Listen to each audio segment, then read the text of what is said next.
तो आइए अब हम स्टार्ट करते हैं क्वेश्चन नंबर 46 के साथ। क्वेश्चन नंबर 46 क्या कह रहा है, which of the following is aromatic. आपको बताना है जितने भी आपके पास ये जो कंपाउंड गिवन है नीचे की तरफ, इनमें से कौन सा एरोमेटिक है। तो एरोमेटिक के लिए आपको पूरा का पूरा चैप्टर एक पढ़ाया था मैंने, डिटेल्ड बात बताई थी कि आखिरकार क्राइटेरिया फॉर एरोमेटिसिटी क्या है, ठीक है। और उस क्राइटेरिया में जो सबसे ज्यादा इंपॉर्टेंट क्राइटेरिया है वह क्राइटेरिया होती है हकल्स रूल को फॉलो करना।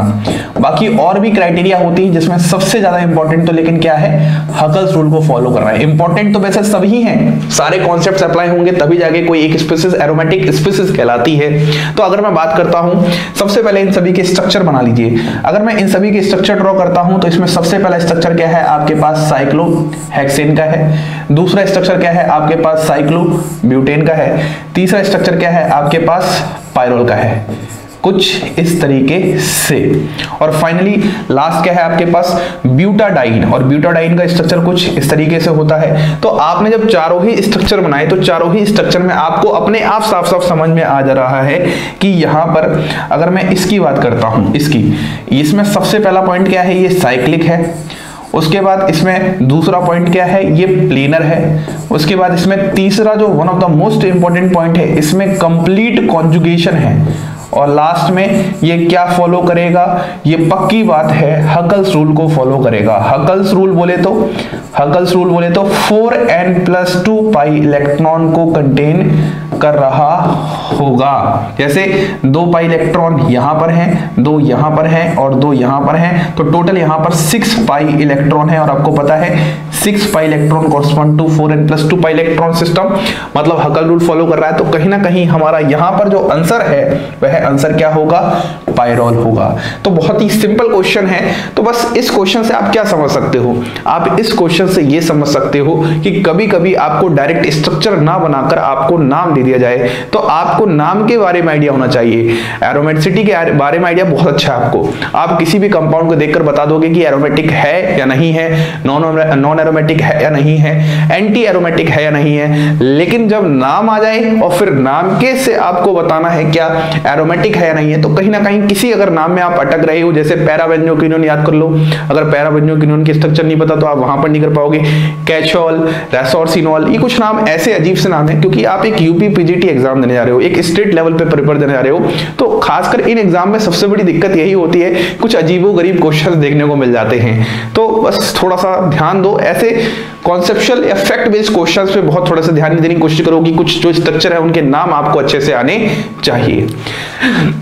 नेक्स्ट क्वेश्चन की तरफ अगर हम मूव करें तो क्वेश्चन नंबर 46 के बाद क्या है, क्वेश्चन नंबर 47। इसमें क्या बोला है, पाई इलेक्ट्रॉन वैल्यू इन फेनेंथ्रेसीन। तो कहीं ना कहीं आपसे क्या पूछना चाहता है, आपसे पूछना चाहता है कि इसमें कितने पाई इलेक्ट्रॉन्स डीलोकलाइजेशन में वर्क कर रहे होंगे। पाई इलेक्ट्रॉन्स जो जिसके बेसिस पर आप इसको एरोमेटिक कंपाउंड भी एक तरीके से कहते हो।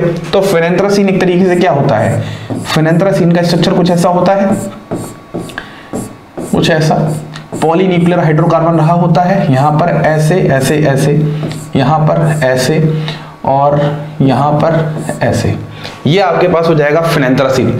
अब अगर मैं इस फेनेंथ्रेसीन में आपसे पाई इलेक्ट्रॉन की वैल्यू की बात करता हूं तो देखो 2 पाई इलेक्ट्रॉन यहां से आ जाएंगे, 2 पाई इलेक्ट्रॉन यहां से आ जाएंगे, 2 पाई इलेक्ट्रॉन यहां से आ जाएंगे, 2 पाई इलेक्ट्रॉन यहां से आ जाएंगे, 2 पाई इलेक्ट्रॉन यहां से आ जाएंगे, 2 पाई इलेक्ट्रॉन यहां से आ जाएंगे और 2 पाई इलेक्ट्रॉन यहां से आ जाएंगे। तो टोटल पाई इलेक्ट्रॉन कितने हो जाएंगे, 2, 2 4, 2 6, 2 8, 2 10, 2 12 और 2 14। तो क्या इसमें ऑप्शन दिया है, बिल्कुल इसमें ऑप्शन दिया है 14 इलेक्ट्रॉन। तो बाकी ये ऑप्शंस नहीं होने वाले। ऐसे और भी बहुत सारे क्वेश्चन पूछ सकता है। मान लो आपसे पूछ ले कि बताओ इसमें नेफ्थलीन में कितने पाई इलेक्ट्रॉन होंगे, या फिर ये पूछ ले नेफ्थलीन हकल्स रूल फॉलो करेगा या नहीं करेगा, या फिर एंथ्रासीन में पाई इलेक्ट्रॉन्स कितने होंगे, या एंथ्रासीन हकल्स रूल फॉलो करेगा या नहीं करेगा। ये कुछ स्टैंडर्ड एग्जांपल्स हैं जो आपको ध्यान रखना है ना। ऐसे ही बेंजीन में भी आपसे ये सवाल पूछा जा सकता है। तो ऐसे सवालों को आप थोड़ा सा 1 से 2 बार पढ़ने की कोशिश करना, क्योंकि इन सवालों को थोड़ा सा मॉडिफिकेशन किया जा सकता है, ऊपर नीचे कुछ ना कुछ सवाल को ट्विस्ट करके। बहुत इजी सवाल होगा लेकिन ट्विस्ट की वजह से उसका आंसर कुछ और आ रहा होगा जैसे आप सोच रहे होंगे, ठीक है। तो यहां पे हमारे पास हो चुका है क्वेश्चन नंबर 47। अब अगर मैं क्वेश्चन नंबर 48 की बात करता हूं क्वेश्चन नंबर 48 क्या होगा?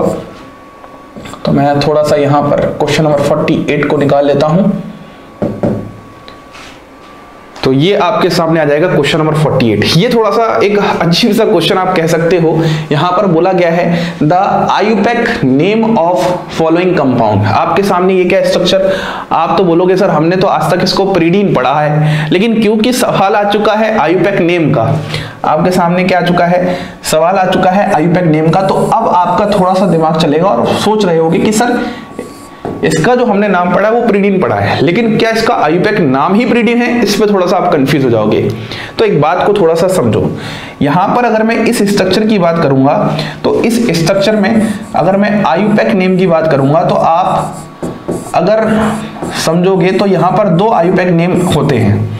आयुपैक नेम तो एक ही होता है, लेकिन कुछ एरोमेटिक स्पीसीज होती हैं, उस वाले केसेस में कुछ अलग ही कहानी चल रही होती है। जो सिस्टमैटिक होता है उसको हम बोलते हैं एजाबेंजीन, जो सिस्टमैटिक होता है इसको हम बोलते हैं एजाबेंजीन, और जो प्रेफर्ड होता है, प्रेफर्ड आयुपैक नेम होता है, वह आपके पास वही होता है जिस नाम से आप इसको जानते हो, प्रीडीन। तो इस बात को थोड़ा सा ध्यान रखना, यदि आपके पास एजाबेंजीन ऑप्शन होता तो आपका आंसर एजाबेंजीन रहा होता, सिस्टमैटिक है ज्यादा, लेकिन हम प्रिफर्ड करते हैं ओवर इसके, तो प्रीडीन हम यहां पर इसको टिक कर सकते हैं। ऐसे अदर नाम में एजाइन भी होता है, तो कंफ्यूज मत हो जाना, ये आपके पास यहां पर आंसर नहीं होंगे। जिस बुक से आप ये सवाल देख रहे होगे, क्योंकि एक ही बुक आती है प्रीवियस ईयर के क्वेश्चंस की, तो उस बुक में सवाल के आंसर बहुत गलत गलत दिए हैं, थोड़ा सा इस बात पे जरूर ध्यान रखना। तो मेरी ये जो सीरीज है, ये सीरीज आपके बहुत हेल्प मतलब बहुत काम में आने वाली है, जहां पर आपको एकदम करेक्ट आंसर मिलने की पॉसिबिलिटीज होंगी। हाँ, कुछ थोड़े बहुत अगर सवाल हो, जैसे ऐसे सवाल है, अब इन सवालों का आंसर क्या है भगवान जाने, वो जो पेपर बना रहे एग्जामिनर वो अपने दिमाग में क्या लेके चल रहे हैं, किसको टिक मान रहे हैं, तो अलग कहानी हो सकती है वहां पर। फिर से सुनो, अगर मैं इस कंपाउंड का ये ऑप्शन दे तो प्रीडीन हमारा आंसर है, लेकिन अगर एजाबेंजीन आ जाए तो आप एजाबेंजीन को टिक कर सकते हो, क्योंकि एजाबेंजीन ही सिस्टमैटिक आयुपैक नेम होता है। लेकिन वही बात है, प्रेफर्ड प्रीडीन होता है। जैसे अब बात होता है ना, कुछ कुछ मॉलिक्यूल्स, जैसे अगर आपको याद आ रहा हो, आपने जब बेंजीन और उसके डेरिवेटिव्स पढ़े होंगे, है ना, तो बेंजीन और उसके डेरिवेटिव्स में कुछ नाम जो कॉमन नाम होते हैं, फिनॉल, फिनॉल जो नाम है उसका कॉमन नाम है, तो वही उसको आयुपैक नेम की तरह माना जाता है, तो वही मान लिया गया है। बस ऐसी ही कहानी यहां पर चल रही है। अब अगर क्वेश्चन नंबर 49 की बात करता हूं तो क्या है, इन द फॉलोइंग कंपाउंड्स, ये आपके पास एक पूरा सेट ऑफ कंपाउंड है, इसमें बताइए कि बेसिसिटी ऑर्डर क्या होगा।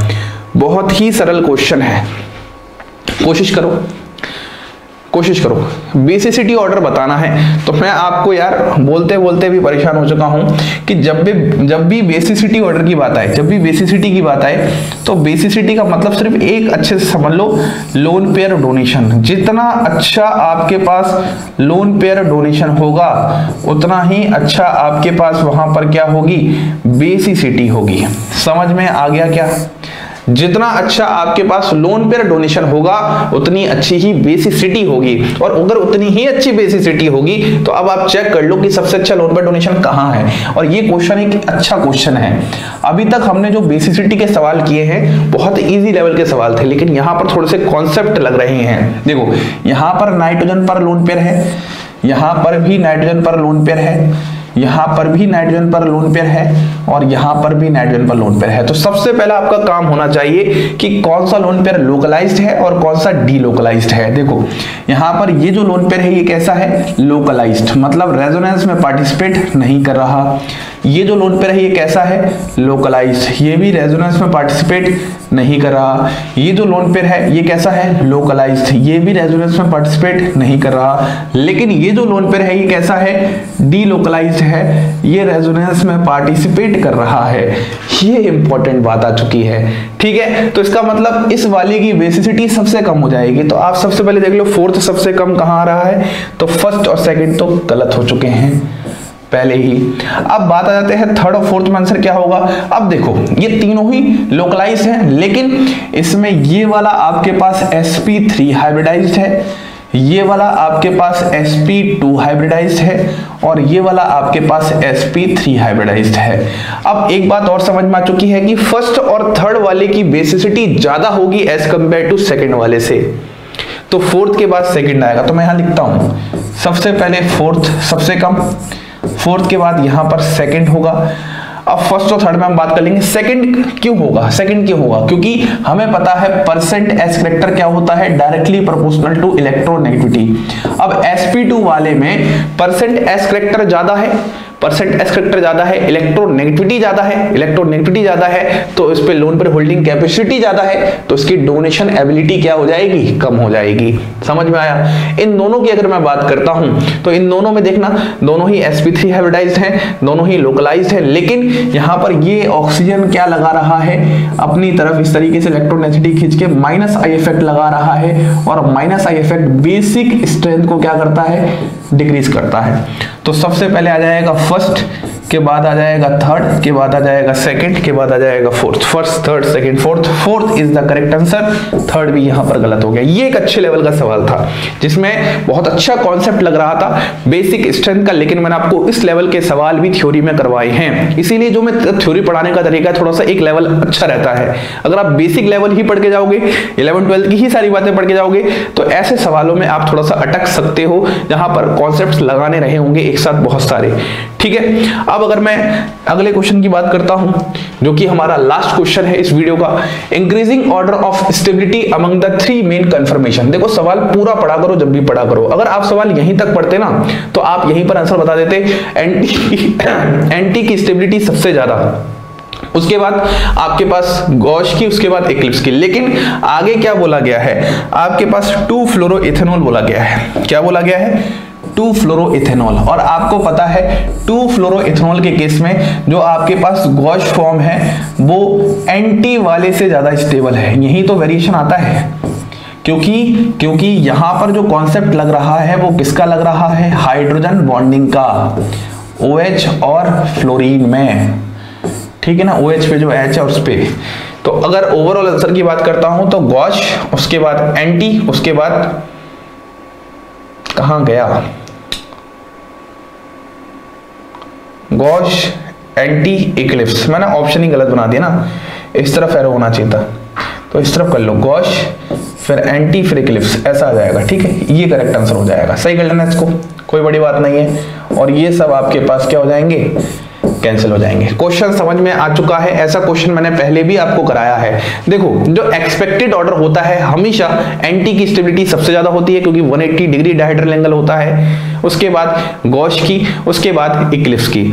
लेकिन जब हाइड्रोजन बॉन्डिंग के चांसेस हो जाए तो वहां पर ऑटोमेटिकली एंटी वाला पीछे हो जाता है और गॉश वाला या एसक्यू वाला आगे आ जाता है। ये था आपके पास ये वाला वीडियो। इसी के साथ आप सभी लोगों को धन्यवाद।